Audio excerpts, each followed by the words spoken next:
ফের মানুষেরা নবীজির দাওয়াত গ্রহণ না করে নবীজির জান্নাতি শরীর মোবারকে পাথর নিক্ষেপ করলেন। পাথর নিক্ষেপ করতে করতে পুরাটা শরীর পাথরের ভিতরে ঢুকে গেল।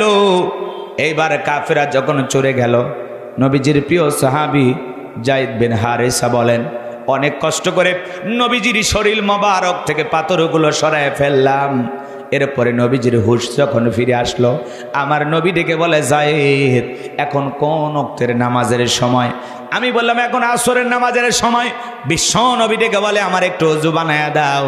হযরতে যায়েদ ডেকে বলেন, আমি নবীজির পা মোবারক থেকে যখন জুতা খুলতে গেলাম, আমি তাকায়া দেখি নবীজির জুতার ভিতরে রক্তগুলো জমাট বেঁধে আছে। আসসালামু আলাইকুম ইসলাম দরদি ভাই ও বোনেরা, দেশ এবং দেশের বাইরে থেকে যারা আমার এই ghost SAR Islamic YouTube channel দেখছেন, তাদেরকে জানাই আমার আন্তরিক প্রীতি ও শুভেচ্ছা, ভালোবাসা ও সালাম।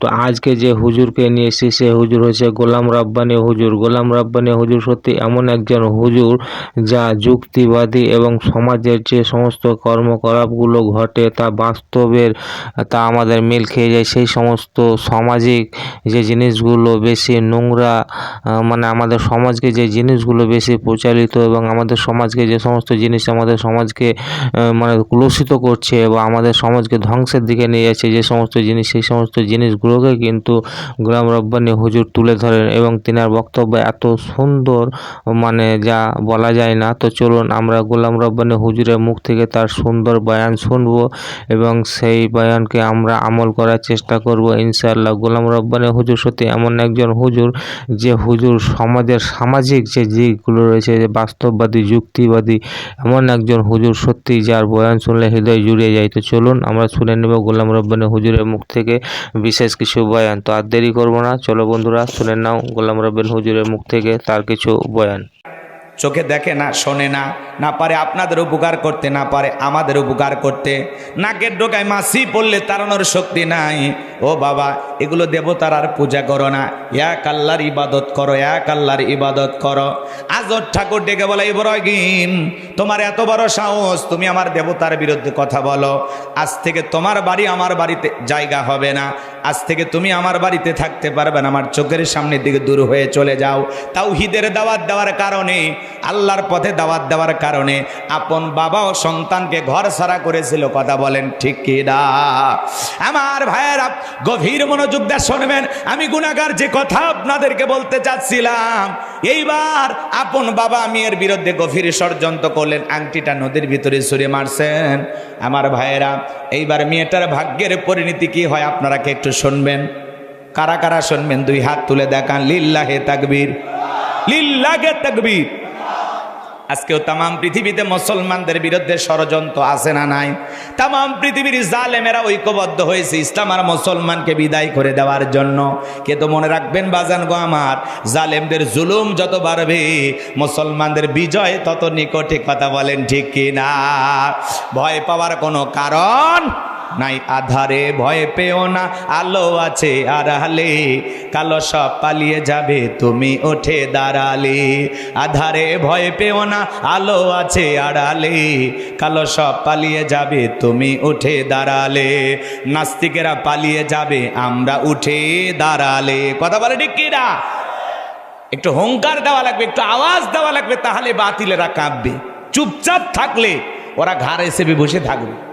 কথাকে বোঝা যায়? কষ্ট হচ্ছে আপনাদের? তাহলে একটু জবান ছেড়ে সবাই পড়ুন।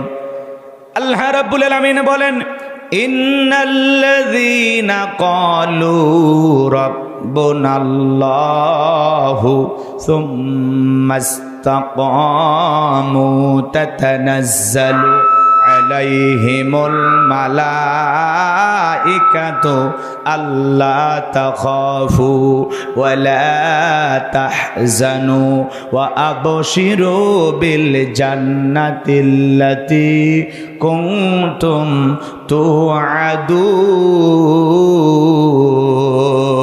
তুআদুন। যে কোনো আয়াত বা সূরার তাফসীর করতে হলে কোন প্রেক্ষাপটে কোন সময় আল্লাহ তাআলা সেই সূরাটি বা আয়াতটি নাজিল হয়েছে, সেই নাজিলের প্রেক্ষাপট আছে না নাই? একটু ভাই জোরে বলেন, আছে না নাই? তাহলে আমি যে আয়াত কারিমা আপনাদের সামনে তেলাওয়াত করেছি, এর শানে নজুল জানার দরকার আছে না নাই? যদি শানে নজুল আলোচনা করা হয় তাহলে তাফসির বুঝতে সহজ হয়। তাহলে কোন প্রেক্ষাপটে কোন সময় রসুলের ওপরে আল্লাহ তাআলা আয়াতে কারিমাগুলো নাজিল করেছেন একটু কি বলবো? যদি শানে নজুল আলোচনা করি 2-2.5 ঘন্টা ওইদিকে চলে যাবে, সংক্ষিপ্ত করে একটু বলে দিয়ে যায়, সংক্ষিপ্ত কথা।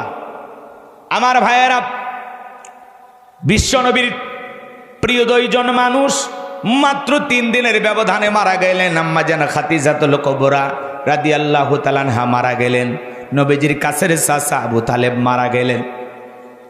2 জন প্রিয় মানুষকে হারিয়ে ব্যথিত হৃদয় নবী বিশ্বনবী তাইফে চলে গেলেন কালেমার দাওয়াত দেওয়ার জন্য। তাইফের মানুষেরা নবীজির দাওয়াত গ্রহণ না করে নবীজির জান্নাতি শরীর মোবারকে পাথর নিক্ষেপ করলেন। পাথর নিক্ষেপ করতে করতে পুরাটা শরীর পাথরের ভিতরে ঢুকে গেল। এইবার কাফেরা যখন চলে গেল, নবীজির প্রিয় সাহাবী যায়েদ বিন হারেসা বলেন, অনেক কষ্ট করে নবীজির শরীর মোবারক থেকে পাথরগুলো সরায় ফেললাম। এরপরে নবীজির হুঁশ যখন ফিরে আসলো, আমার নবী ডেকে বলে, যায়েদ এখন কোন ওয়াক্তের নামাজের সময়?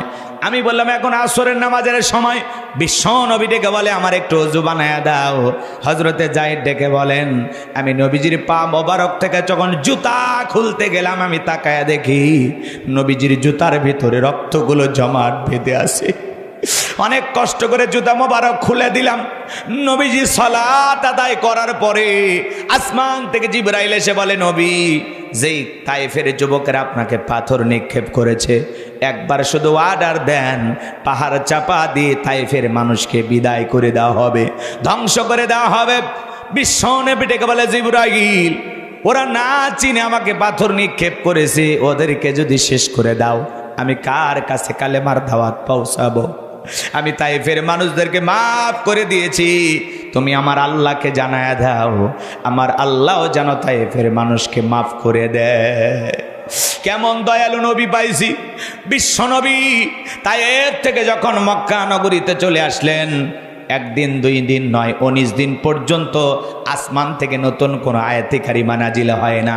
জিবরাইল আসে না, নবীজিকে নতুন কোন আয়াত বা সূরা পাঠ করে শোনায় না।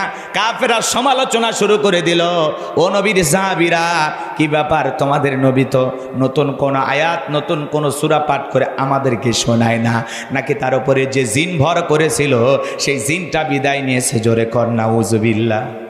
তারা বলতে লাগলো, ও নবীর সাহাবীরা, নাকি ভুলে গেছেন? জোরে বলেন নাউজুবিল্লাহ।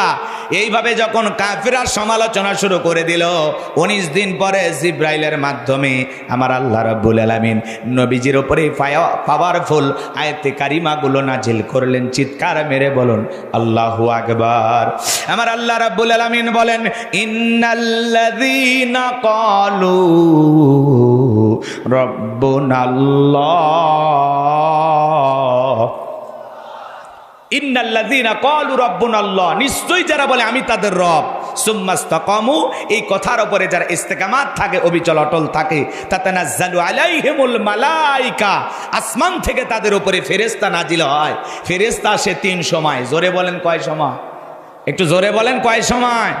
ফেরেশতা এসে বলে, আল্লাহ তাখাফু, ভয় পেও না, ওয়ালা তাহজানু, চিন্তা করো না, ওয়া আবশিরু বিল জান্নাতিল্লাতী কুনতুম তুআদুন, তোমাদের যে জান্নাতের প্রতিশ্রুতি দেওয়া হয়েছিল সেই জান্নাত পেয়ে তোমরা আনন্দিত হও। বলুন সুবহানাল্লাহ। এটা হলো আয়াতের সরল অনুবাদ। এইবার চলেন আমরা একটু তাফসিরে যাই। কষ্ট হচ্ছে আপনাদের কথা? এই খালামণিরা চুপচাপ থাকো, তোমরা কথা বলো না, সাইডে যাও। এদিক খেয়াল করেন, গভীর মনোযোগ। আল্লাহ রাব্বুল আলামিন আয়াতের শুরুতে কি বললেন? ইন্নাল্লাযীনা ক্বালু রাব্বুনাল্লাহ, নিশ্চয়ই যারা বলে আমি তাদের রব, সুম্মাস্তাকামু, এই কথার উপরে যারা ইস্তেকামাত থাকে, অবিচল অটল থাকে, দৃঢ় থাকে যে আল্লাহ আমার রব, এই কথার উপরে যারা টিকে থাকতে চায়, তাদের উপরে নানামুখী বাধা, নির্যাতন, জুলুম আসবে কিনা। হ্যাঁ বন্ধুরা, আজকের ভিডিও কিন্তু এই পর্যন্ত। এরপরে কিন্তু আবার আমরা নতুন কোনো একটা ভিডিও নিয়ে উপস্থিত হবো। তাই বন্ধুরা, আমার এই চ্যানেলটাকে যারা সাবস্ক্রাইব করুন তারা কিন্তু প্লিজ দয়া করে সাবস্ক্রাইব করে নিও।